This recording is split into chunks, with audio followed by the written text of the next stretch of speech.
कई संतों ने अनेक शब्दों का प्रयोग किया। कोई 2 दल कमल की बात करता है, कोई 8 दल कमल की बात करता है, कोई सहस्त्र दल कमल की बात करता है, कोई ओंकार की बात करता है, कोई सोहंग की बात करता है, कोई सतनाम की बात कहता है।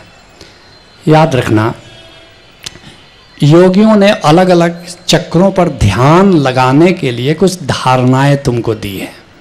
द्विदल कमल या अष्टदल कमल, लेकिन सहस्त्र दल कमल में कहीं धारणा नहीं है। सहस्त्र दल कमल वास्तव में तुम दीदार कर सकते हो। गुरु अर्जुन देव जी कहते हैं उल्टा कमल विकसना। और सहस्त्र कोई ऐसा नहीं कि उसे 1000 केवल पंखुड़ियां, सहस्त्र का मतलब अनंत अनंत पंखुड़ियां हैं।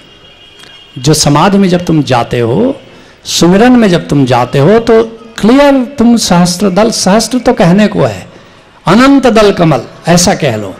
और शब्दों में बिल्कुल मत जाओ, शब्द तुम्हें भटका देते हैं। अनुभव में जाओ। और सहस्त्र दल कमल का अर्थ है जो उस निराकार में जब डिवाइन, जब जैसे तुम निरति समाधि में आते हो तो सहस्त्र दल कमल को देखते हो, उस मणि को देखते हो जो सहस्त्र दल कमल के मध्य में है। अब उस मणि को भी बहुत सारे नाम हैं। कोई पर्ल कहता है, कोई मणि कहता है, कोई डायमंड कहता है, कोई 10वां द्वार कहता है, कोई शिवनेत्र कहता है, अलग अलग ना, कोई आज्ञा चक्र कहता है, अलग अलग नाम है। नामों में क्या रखा है? असली बात है उसका अनुभव कर लो। फिर कहते हैं ओंकार। ओंकार तो जो परम संगीत तुम्हारे भीतर गूंज रहा है, जो परम प्रकार। ओंकार नाम कोई कहते हैं ना, कोई नाम कहता है, कोई सॉन्ग सत्य नाम कहता है। एक ही चीज के अनेक नाम है। सुनो, नाम, ओंकार, सत्य नाम, प्रणव, सदाए आसमानी, मोहम्मद उसको कहते हैं सदाए आसमानी, आकाशवाणी है। बांगे आसमानी, आसमान की बांग है। ऐसे अनेक शब्द, उसको शब्द भी कहते हैं। जीसस उसको लोगोस कहते हैं, उसको वर्ड कहते हैं। तो अनेक शब्दों से उसे पुकारा गया है ओंकार को। कोई सार शब्द भी कहता है। तो अलग अलग नाम है, लेकिन सारे संतों का मतलब ओंकार ही है। हाँ, सोहंग जो सांसों की आवाज है, आती सांस सो जाती शाम, उस सांसों की आवाज को सोहम कहते हैं। लेकिन ओंकार किसी चीज की आवाज नहीं है। ओंकार तो इस निसर्ग, सतनाम भी कहते हैं, राम भी कहते हैं, और उसको गोपाल भी कहते हैं। कि राम और गोपाल में थोड़ा फर्क है।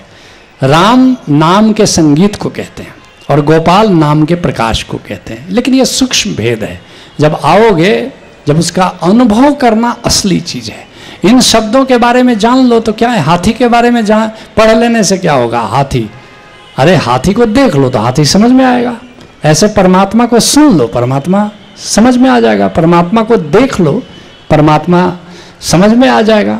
मैं छोटा पढ़ता था, मेरे टेक्स्ट बुक में एक आता था, पटना में एक गोल घर है, अंग्रेजों ने बनवाया था। मैंने पिताजी से पूछा कि पिताजी ये गोल घर पटना का कैसा है?